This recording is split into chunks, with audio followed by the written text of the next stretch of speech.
Hello everyone, welcome to UPSC memory meetings. నిన్న మనం poverty గురించి డిస్కస్ చేసుకున్నాం కదా. ఇవాళ టాపిక్ వచ్చేసి మనకి జిఎస్టీ. ఓకే, జిఎస్టీ అంటే ఏంటి? Goods and service tax. GST India అనేది బిగ్గెస్ట్ ట్యాక్స్ రిఫార్మేషన్ జరిగింది అనమాట జిఎస్టీ అంటే. Okay, it was launch on 30th June 2017 by PM Modi. 122nd amendment bill ప్రకారం లాంచ్ చేశారు. This bill is applicable to the entire India except Jammu and Kashmir. Purpose of the GST and replacing the several indirect taxes into a single GST to ease the process of taxation. Right? So multiple taxes, ప్రతి స్టేజ్లో multiple ట్యాక్సెస్ని reduce చేసి single GST ట్యాక్స్గా మార్చారు. Right? So ఎప్పుడు start అయింది? India's biggest tax reform ఇది. 30th June 2017లో లాంచ్ చేశారు PM Modi 122nd amendment bill ప్రకారం. And this bill is applicable to the entire India. Purpose of the GST అంటే సెవరల్ స్టెప్స్లో ఉన్న ట్యాక్స్ని రెడ్యూస్ చేసి సింగిల్ జిఎస్టీ ట్యాక్స్గా చేసి ప్రాసెస్ని ఈజ్ చేశారు. నెక్స్ట్, ట్యాక్స్ ఇన్ ఇండియా ఇంతకుముందు ఎలా ఉండేది? ట్యాక్స్ ఇన్ డైరెక్ట్ ట్యాక్సెస్లో ఏమో income tax, property tax, tax on assets ఉండేది. ఇండైరెక్ట్ ట్యాక్సెస్లో ఏమో central excise tax, commercial tax, value added tax, food tax, central sales tax, okay, entertainment tax, purchase tax, luxury tax, service tax, custom duty tax. వీటన్నిటిని replaced by GST. ఇవన్నిటిని GST replace చేసింది. Right? వీటన్నిటిని GST replace చేసింది. So ఎలా replace చేసింది, ఎందుకు replace చేసింది అనేది చూద్దాం. Government collects tax. గవర్నమెంట్ ఏం చేస్తుంది? ట్యాక్స్ కలెక్ట్ చేస్తుంది. ఏవేవి? Central government, state government has power to collect the tax as per the constitution కదా. సెంట్రల్ గవర్నమెంట్, స్టేట్ గవర్నమెంట్కి ట్యాక్స్ కలెక్ట్ చేసే పవర్ ఉంది కాన్స్టిట్యూషన్ ప్రకారం. Collected tax is used to do. Collect చేసిన ట్యాక్స్ దేనికోసము? Welfare schemes, infrastructure, law and order maintain చేయడానికి use చేస్తారు. మనం ఇవన్నీ ఎక్కడ యూజ్ చేస్తారు ఇంకా డీటెయిల్డ్గా అంటే మనం ఫిజికల్ డెఫిసిట్లో చూసుకున్నాం. ఫిజికల్ డెఫిసిట్లో దేనికి?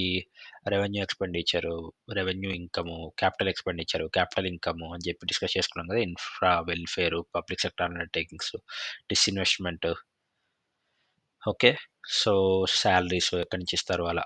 సో అది ఇంకా డీటెయిల్గా ఉంటుంది ట్యాక్స్ ఎలా యూటిలైజ్ చేస్తారని. నెక్స్ట్ వచ్చేసి మనకి మినిస్ట్రీ ఆఫ్ ఫైనాన్స్ ఉంటుందన్నమాట. ఇదే హ్యాండిల్ చేసేది ఎంటైర్ ట్యాక్స్ డిపార్ట్మెంట్ని. సో మినిస్ట్రీ ఆఫ్ ఫైనాన్స్ కింద మనకి రెండు ఉంటాయి. Okay, so CBDT, CBEC. దాని మీద ఫస్ట్ మనకి సెంట్రల్ బోర్డ్ ఆఫ్ రెవెన్యూ అని ఒకటి ఉంటుంది, బోర్డ్. రైట్? సో వాళ్ళు ఈ ట్యాక్సెస్ ఒక అడ్మినిస్ట్రేషన్ చేస్తారు, administration of taxes. Under act ఏంటి? CBR, central board revenue act 1924 ప్రకారం. ఓకే, సో ఈ సెంట్రల్ బోర్డ్ ఆఫ్ రెవెన్యూ కింద ఏమేమి ఉన్నాయి?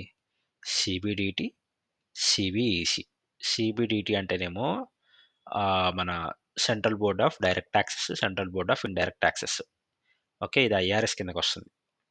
యూపీఎస్సీ సివిల్ సర్వీసెస్లో ఐఏఎస్, ఐపీఎస్, ఐఎఫ్ఎస్, ఐఆర్ఎస్ అంటాం కదా, ఇండియన్ రెవెన్యూ సర్వీసెస్. దాని కిందకి వస్తుంది. ఇది సిబిడిటి కిందకి. ఇది వచ్చేసి సిబిఈసి కిందకి వస్తుంది. రైట్? సిబిఈసి. సిబిఈసి అంటే ఏంటి?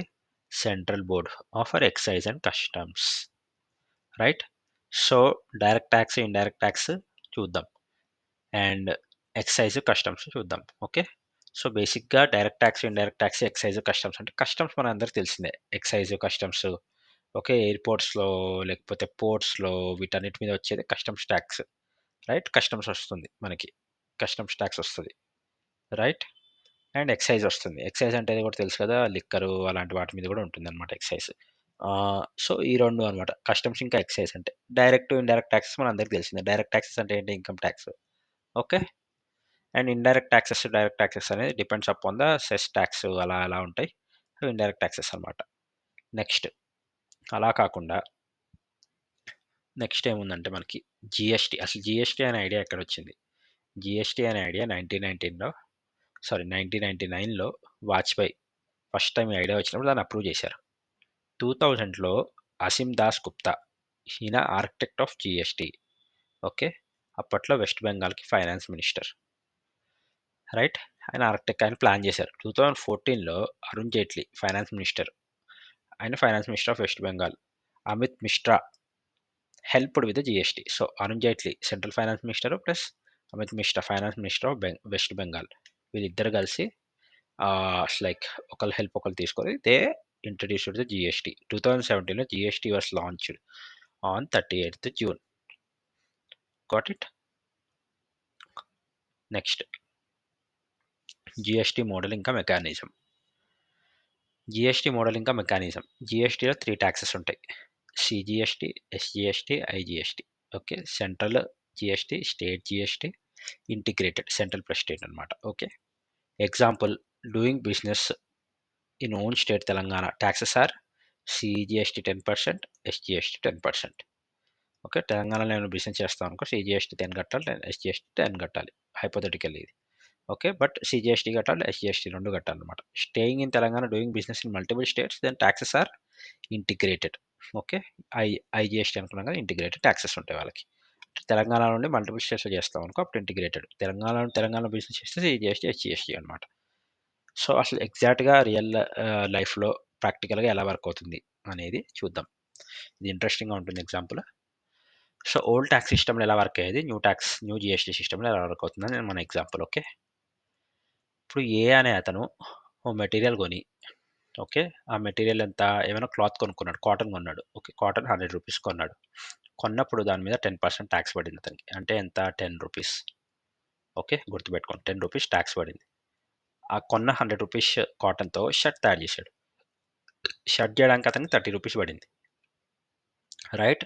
సో ఇప్పుడు ఎంత ఖర్చు పెట్టాడు అతను, 100 ప్లస్ 30, 130 రూపీస్ కదా. 130 రూపీస్ పెట్టాడు ఒక షర్ట్కి. ఓకే. దాని మీద ట్యాక్స్ 10% పడింది కదా మళ్ళీ. సో ఇక్కడ 10, ఈ 130 రూపీస్కి హోల్సేలర్కి అమ్ముతున్నప్పుడు ట్యాక్స్ మళ్ళీ 10% పడుతుంది. సో 13. రైట్. క్లారిటీగా లేకపోతే మళ్ళీ చెప్తాను. ఏ అనే అతను కాటన్ మెటీరియల్ కొన్నాడండి, 100 రూపీస్ పెట్టి కొన్నాడు. కొన్నప్పుడు అతనికి 10 రూపీస్ ట్యాక్స్ పడింది దాని మీద. దాంతో షర్ట్ చేశాడు. షర్ట్ తయారు చేసి, షర్ట్ తయారు చేయడానికి 30 రూపీస్ ఎక్స్ట్రా పడింది అతనికి. ఓకే. సూది, దారం అవన్నీ ఎక్సెట్రా మెషిన్ కోసం. టోటల్గా ఓకే 130 రూపీస్ అయింది అతనికి ఆ షర్ట్ తయారు చేయడానికి. ఓకే. ఎప్పుడైతే 130 రూపీస్ అయింది కదా, సో ఇప్పుడు దాని మీద ట్యాక్స్ 10% పడింది ఓవరాల్గా. రైట్. సో ఇప్పుడు ఎలా, ఇప్పుడు అంటే ఈ 10 తీసేయండి, మామూలుగా 130 రూపీస్ పడింది కదా మనకి, విత్ ట్యాక్స్ 100 రూపీస్ పడింది షర్ట్. సో 130 రూపీస్ పడింది అతనికి. 130 రూపీస్లో ట్యాక్స్ కట్టాలి 10%. ఓకే. 13 రూపీస్ అయింది కదా, 13 రూపీస్. ఓకే. సో హోల్సేలర్కి అమ్ముతున్నాడు. ఓకే. సో ఎంత, total tax is 13 rupees. Got it. Total tax is 13 rupees. So ఇప్పుడు హోల్సేలర్ ఏం చేస్తాడు, ఓకే, హోల్సేలర్కి అమ్మేటప్పుడు ఏం చేస్తాడు, అతను పడ్డ దాని మీద 13 రూపాయలు ఎక్స్ట్రా పడుతుంది కాబట్టి 143 రూపీస్కి అమ్ముతాడు. ఓకే. 143 రూపీస్కి అమ్ముతాడు. రైట్. మీకు కొంచెం కన్ఫ్యూజింగ్గా ఉంటుంది, బట్ నేను క్లియర్ చేస్తాను. ఏ అనే అతను మెటీరియల్ కొన్నాడు 100 రూపీస్ పెట్టి. రైట్. 30 రూపీస్ అతను షర్ట్ తయారు చేయడానికి అయింది. So total 130 rupees. Total 130 rupees మిలియ 13 రూపీస్ ట్యాక్స్ పడుతుంది. సో అతను కూడా బతకాలి కాబట్టి అతను ఏం చేస్తాడు, ఆ ట్యాక్స్తో కలిపి 143 రూపీస్ చేస్తాడు. ఓకే. 143 రూపీస్ చేసి అమ్ముతాడు. Got it. సో 143 రూపీస్ అయింది ఇక్కడ. కొత్త జిఎస్టీ సిస్టంలో ఎలా ఉంటుంది, బి అనే అతను మెటీరియల్ కొంటాడు 100 రూపీస్కి, ట్యాక్స్ పడుతుంది 10 రూపీస్. షర్ట్ చేసినందుకు మళ్ళీ 30 రూపీస్ పడుతుంది అతనికి. Total 130 rupees. Right. So tax on the raw material is cancelled ఇక్కడ జిఎస్టీ ప్రకారం. ఓకే. హోల్సేలర్కి అమ్మేటప్పుడు tax is only on the wholesaler tax now. Okay. 13. ఇప్పుడు హోల్సేలర్కి అమ్మేటప్పుడు ఇక్కడ 13 రూపీస్ పడుతుంది కదా. సో ఇక్కడ ఏమవుతుంది, 13, 10 రూపీస్ నువ్వు ఎక్కడైతే రా మెటీరియల్ కొన్నప్పుడు ఆల్రెడీ ఖర్చు పెట్టావు. రైట్. నువ్వు ఆల్రెడీ ఖర్చు పెట్టావు ఇక్కడ. ఆల్రెడీ ఖర్చు పెట్టినప్పుడు ఏమవుతుంది, ఆ ట్యాక్స్ అనేది ఎగ్జంప్ట్ అయిపోతుంది. అంటే ఒక్కసారి ఆల్రెడీ బి అనే అతను ఒకసారి ఆల్రెడీ ట్యాక్స్ పే చేశాడు ఇక్కడ. సో మళ్ళీ హోల్సేలర్కి అమ్మేటప్పుడు ట్యాక్స్ ఎందుకు పే చేస్తావు. రైట్.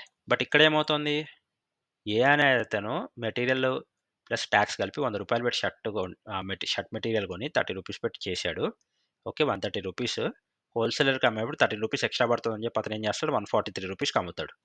సో ఇక్కడ ఏమవుతుందంటే అతను అమ్మేటప్పుడు ట్యాక్స్ జీఎస్టీ సిస్టమ్‌లో ఏమవుతుందంటే అమ్మేటప్పుడు ట్యాక్స్ ఉండట్లేదు కాబట్టి ఓకే. అమ్మేటప్పుడు ట్యాక్స్ లేదు కాబట్టి అతనేం చేస్తున్నాడు, నాకు ఆల్రెడీ 10 ట్యాక్స్ చేస్తాను. మళ్ళీ హోల్‌సేలర్‌కి ఇచ్చేప్పుడు నాకు ట్యాక్స్ ఏమి వేయట్లేదు జీఎస్టీ సిస్టమ్‌లో. సో, నేను కూడా ఎక్కువగా ఎందుకు అమ్మాలి అని చెప్పి అతనేం చేస్తాడు, ఓకే. ఈ రూ. 13 మొత్తము కాదు, రూ. 13 ట్యాక్స్ పడుతుంది కదా మామూలుగా. రూ. 13 పడుతుంది ఇక్కడ. ఓకే. రూ. 13 పడుతున్నప్పుడు టోటల్‌గా రూ.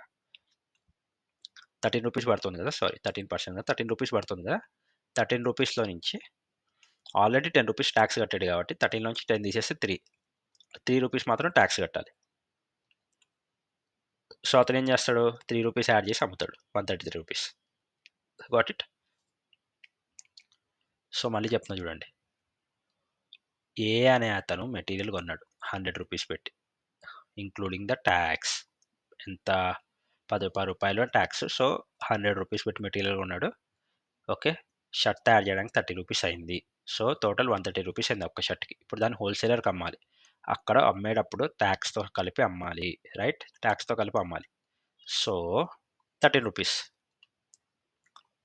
13 పడుతుంది మొత్తం. అతను ఏం చేస్తాడు, నేను ఎందుకు నష్టపోవాలి అని చెప్పి అతను ఏం చేస్తాడు, రూ. 130కి యాడ్ చేసి రూ. 143కి అమ్ముతాడు. ట్యాక్స్ పడుతుంది కదా అమ్మేటప్పుడు కూడా. ఆల్రెడీ రా మెటీరియల్‌కి పెట్టాను డబ్బులు, మళ్ళీ అమ్మేటప్పుడు అంటే కష్టం కదా అని చెప్పి. బి అనే అతను ఏంటంటే రూ. 100 పెట్టి కొన్నాడు. అందులో ట్యాక్స్ ఆల్రెడీ రూ. 10 పడింది. రూ. 30 షర్ట్ తయారు చేయడానికి అయింది. సో, రూ. 130 అయింది ఒక షర్టు. అమ్మేటప్పుడు ట్యాక్స్ పడుతుంది. Tax on the raw material cancel అయిపోతుంది. సో, ఇప్పుడు నువ్వు అమ్మేటప్పుడు ఎంతైతే పెడుతున్నావు, క్యాన్సిల్ అంటే మొత్తం క్యాన్సిల్ కాదు. అమ్మేటప్పుడు ఎంతైతే పెడుతున్నావు, అమ్మేటప్పుడు రూ. 13 పడుతుంది కదా! 130 మీద ట్యాక్స్ 10% 13 ఆల్రెడీ నువ్వు ఎంత కట్టావు, 13లో 10 కట్టేసావు. సో, రూ. 3 మాత్రం మిగతా రిమైనింగ్ ట్యాక్స్ కట్టాలి. సో, నీ టోటల్ ట్యాక్స్ రూ. 3. అప్పుడు నువ్వు ఎంతకు అమ్ముతావు, రూ. 133కి అమ్ముతావు. Got it? Next wholesaler. మళ్ళీ బి. ఇది ఏ, ఇది B. Same continuation. Profit margin 30 is added. Profit margin is 30. So, price plus profit margin అనమాట. సో, ప్రైస్ ఎంత, దాని మీద profit margin. Okay. So, price plus profit margin. ఇందాకేమైంది, వాడేమో దాన్ని కట్టాలి కదా నేను రూ. 13 అని చెప్పి 143. దాని మీద ప్రాఫిట్ మార్జిన్ రూ. 30. సో, 173 అయింది షర్ట్. ఇక్కడేమో ఏమైంది, రూ. 133. దాని మీద రూ. 30 ప్రాఫిట్ మార్జిన్. సో, 163. మళ్ళీ దీనిలో ట్యాక్స్ ఉంటుంది కదా, అది అంత మొత్తం కలిపి అమ్మేటప్పుడు దానిలో 10%. మళ్ళీ దీనిలో 10%. రైట్?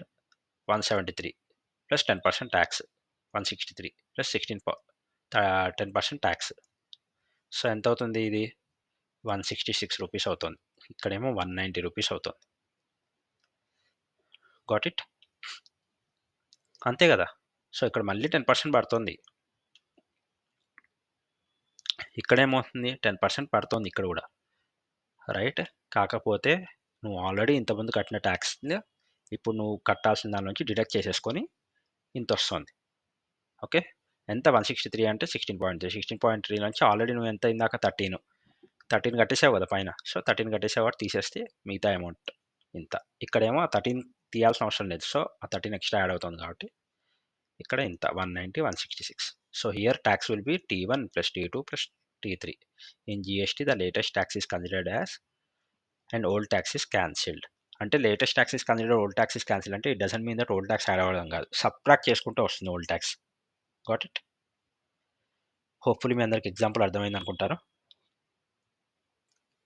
సో, జిఎస్టీ కౌన్సిల్ వచ్చేసి article 279A of the constitution ప్రకారం ఎస్టాబ్లిష్ అయింది. Headed by finance minister, chairperson దానిలో.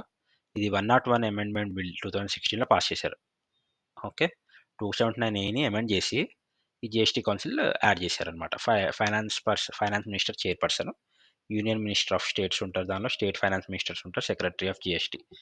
ఓకే. వీళ్ళందరూ ఉంటారనమాట.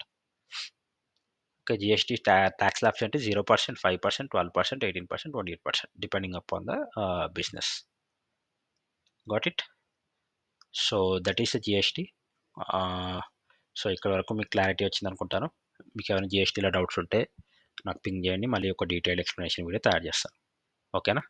హోప్ఫుల్లీ మీ అందరికి వీడియో నచ్చి ఉంటుంది. Thank you everyone. Have a great day. Share చేయండి, సబ్స్క్రైబ్ చేయండి అండ్ లైక్ కూడా చేయండి. Thank you.